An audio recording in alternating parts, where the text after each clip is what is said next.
So, hello and welcome to another episode of Dose of Pharma. I am your host, Jenny, and I'm super excited today to be joined by Dilara to discuss her career journey and also her research into the use of psychedelics-based therapy to treat mental health conditions. So now I'll pass it on to Dilara to tell us a little bit about herself. Thanks, Jenny. Thank you for having me, and thank you to Dose of Pharma for having me. So, at the moment, I have two roles. I'm a clinical research fellow at the George Institute. They're a nonprofit research organization based out of Sydney and affiliated with UNSW. They specialize in clinical trials, and I help lead a clinical trial program based on psychedelics in the loose term. So we work with things like ketamine, MDMA, and psilocybin. And my second role is I'm head of communications at Silo, which is a biotech. They're developing novel neurotherapeutics using the same mechanism that psychedelics use, but developing sort of the next generation or better neurotherapeutics. Great. Thank you so much for telling us about yourself.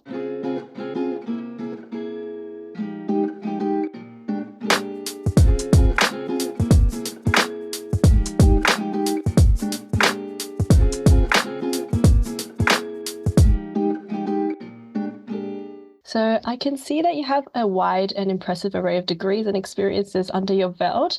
Was becoming a scientist or delving into research always your dream? That's very kind of you to say so. No, it wasn't. I'll say so. I've got a Bachelor of Neuroscience from the University of Sydney and a PhD in pharmacology. And my research was on medical cannabis for childhood epilepsy. So growing up, there wasn't one specific thing that I wanted to do. Like when I look back, I think I wanted to be like an artist, a scientist, a writer, and a teacher. And what's been really nice about science is I've been able to do all of those roles at some point. Amazing. Yes, being able to delve into the different fields of science must have been very exciting as well. Yeah, so following your experiences as a student and a professional, why were you interested in the field of psychedelics specifically? That's it. So I've always been interested in the human mind, especially from the perspective of like the genius mind, creativity, and mental illness. And, I found the concept of hallucinating quite interesting, where you can take a drug and it changes your perspective of the world. And I think my first exposure to psychedelics was not through, well, I learned about it in psychedelics, but it was more through media, and it was creatives using it as a tool. And I guess that kind of made me realize that psychedelics could be a tool to help understand the mind. I think maybe it's a good time to just give a quick overview of what psychedelics are and what I Sure. mean when I say psychedelics. So the term psychedelic is broadly a drug that alters your mood, perception, or consciousness.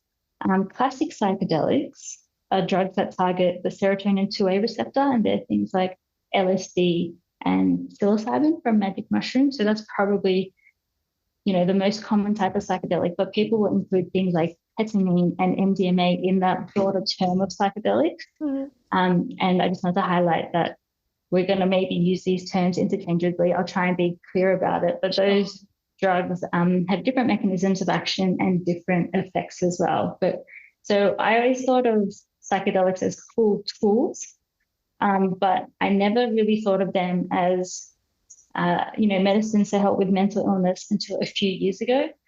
And that was because in 2021, a lot of people around me, we were deep in the pandemic, and there were a lot of people struggling with mental illness.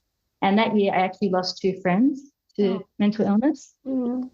And, it was tragic. Like losing one friend is a tragedy. The second friend, I was like, oh, this is starting to look like a pattern. And it really made me look around. And I think what the interesting things is those friends they were bright.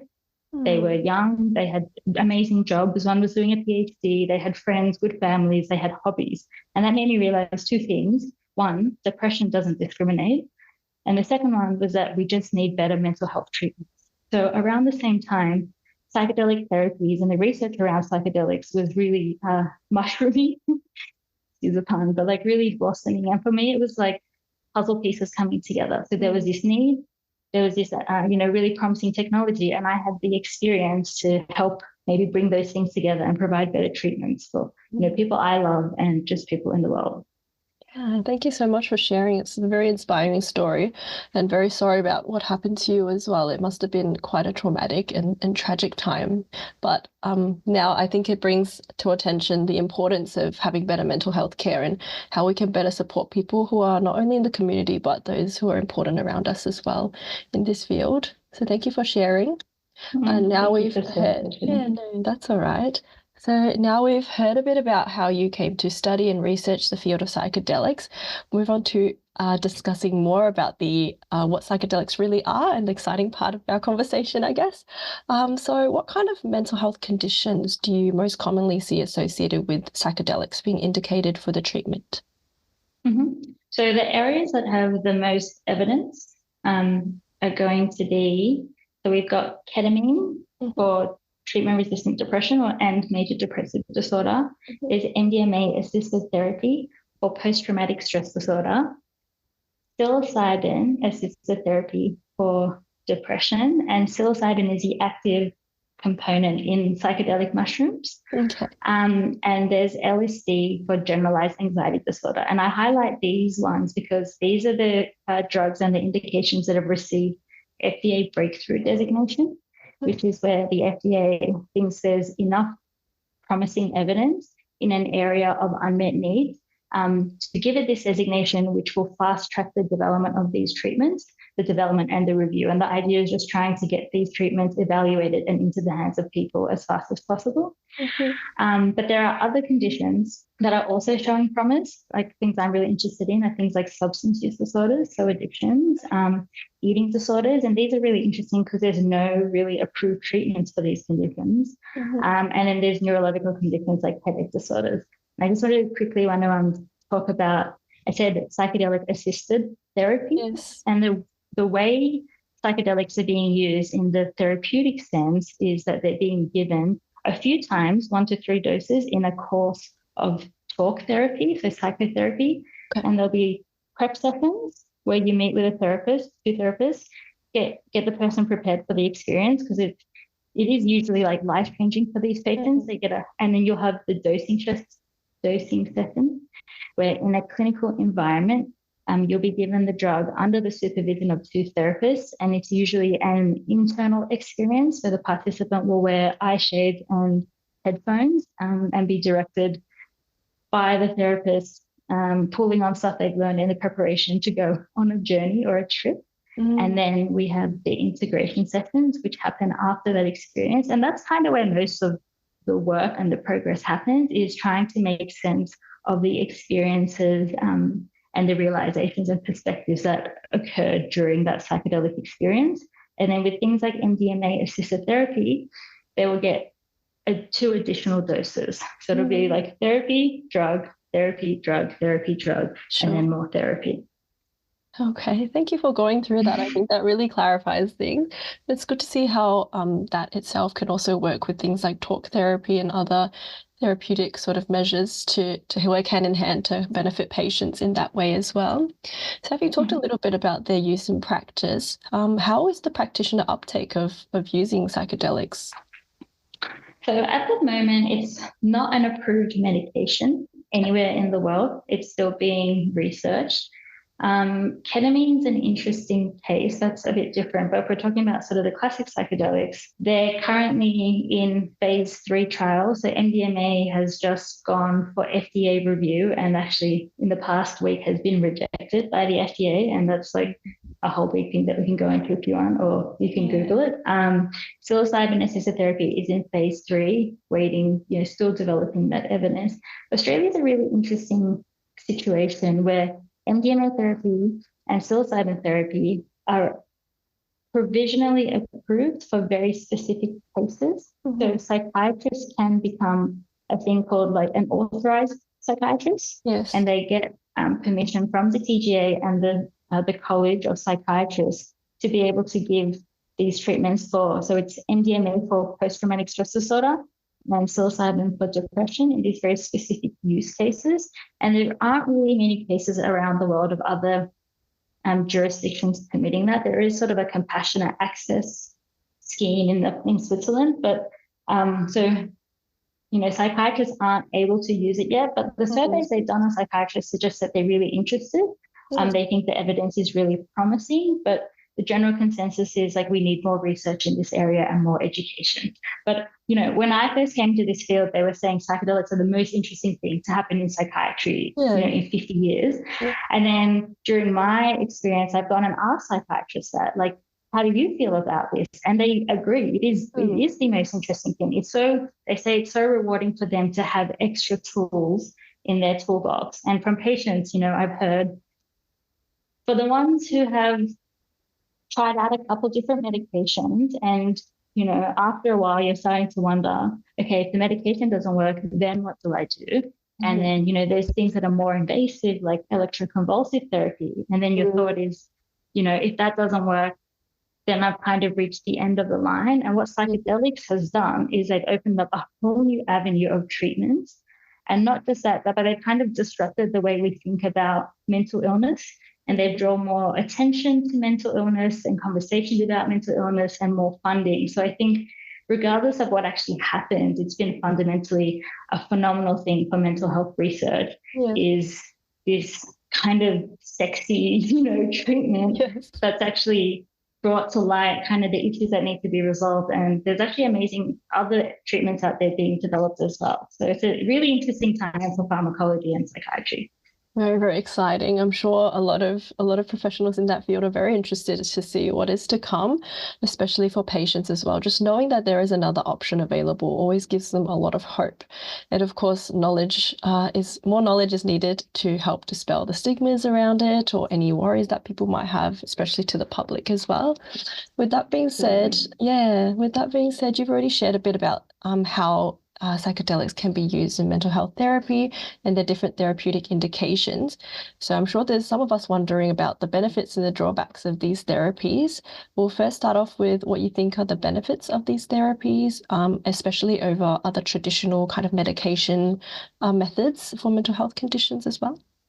Great question, Jenny. So with these conditions, arguably, they don't have very effective treatment options. So things like PTSD doesn't have, an approved medication that's not an SSRI. And with antidepressants, for example, they work for some people, but they don't work for other people. And it takes, 6 weeks to determine if it's going to work or not. And they can have negative side effects. So above that alone, psychedelics are kind of promising an effective treatment. I should note that they're not a first-line treatment at this point. So it's more appropriate for patients who've tried other things. Psychedelics are proposed to address the root cause of mental illness and not just treat the symptoms, which, people argue that's what antidepressants are doing. They kind of blunten your emotional response, where psychedelics are going to expand. The one way people talk about psychedelics is that it's a hard reset. During that experience, you're going to go deep and kind of identify what the root cause is. And once you see it, you can't unsee it. And that's this like perspective shift. And then simultaneously, psychedelics are on the neurophysiological level, they're changing your ability to change. So they promote things like neuroplasticity, which is the ability of your brain to form new connections. So as we get older, our brains get more rigid.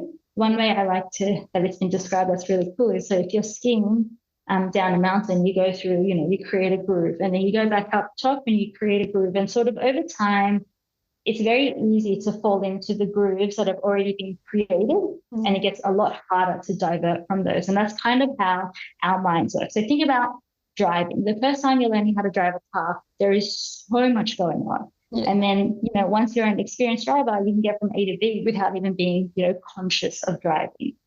So what psychedelics are offering to do is to flatten that snowfield, iron out the creases and allow the person to kind of start again and create new paths quite consciously. And there's evidence to support this on the neurophysiological level and the psychological level. So they're offering, being able to take a treatment a few times, see rapid results, ideally have long-lasting effects. The research is quite preliminary, but the early studies that have been done, they follow up the patients years later and they're still getting the benefits from that initial treatment. Wow. Yeah, it seems like a fantastic treatment option, actually, now that you've talked about it, especially with its promising long-term effects as well, and the ability to really kind of treat the problem from the root. So with that being said, have you seen any drawbacks, or are there any current drawbacks with those proposed therapies? Yeah, and I mean, with any treatment, there's always going to be the positives and the negatives. And I really appreciate you specifically asking that question because it can get brushed over. So it's good journalism by you. The biggest drawback at the moment in Australia, especially, is cost to access the treatment. So these treatments are available, but they cost about, $15,000, $20,000, and that needs to be paid out of pocket by the patient because it's not covered by insurance or the government. And that's because the government can't subsidize a treatment that hasn't been approved or been shown to be cost effective. So they're not doing anything wrong. This is just how the system works. And people are working on developing the evidence to get these treatments evaluated so they can be covered by subsidy, or bringing the costs down.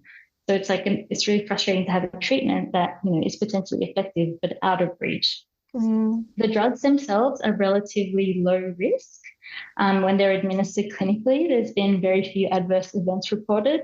But part of that is also part of the therapeutic process is screening. So the psychiatrist will determine whether a participant is eligible or not because there are contraindications. So if you have a predisposition to psychosis, psychotic disorders, or personality disorders, psychedelics aren't indicated for those people, or patients with certain heart conditions, or things like epilepsy.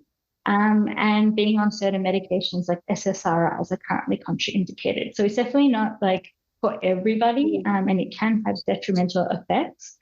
One topic I wanted to discuss, though, is dependence, because I know a lot of people will ask about that. You're like, oh, drugs, heuristically, drugs are bad. But you're like, so how does it work? How can, real drugs can be addictive? Are psychedelics addictive? And what's really interesting is classic psychedelics specifically have rapid tolerance-inducing effects. So that means if you take a dose of psychedelics on one day and you take that same dose the next day, you'll only feel about 50% of the effects. And then if you take that the day after, it drops to about 25%. And that's due to receptors being internalized and downregulated. So it deters physical dependence. So it's actually almost impossible to become physically addicted to classic psychedelic drugs. And this is also why it's amazing that they're also using these drugs to treat addiction. But this is for classic psychedelics.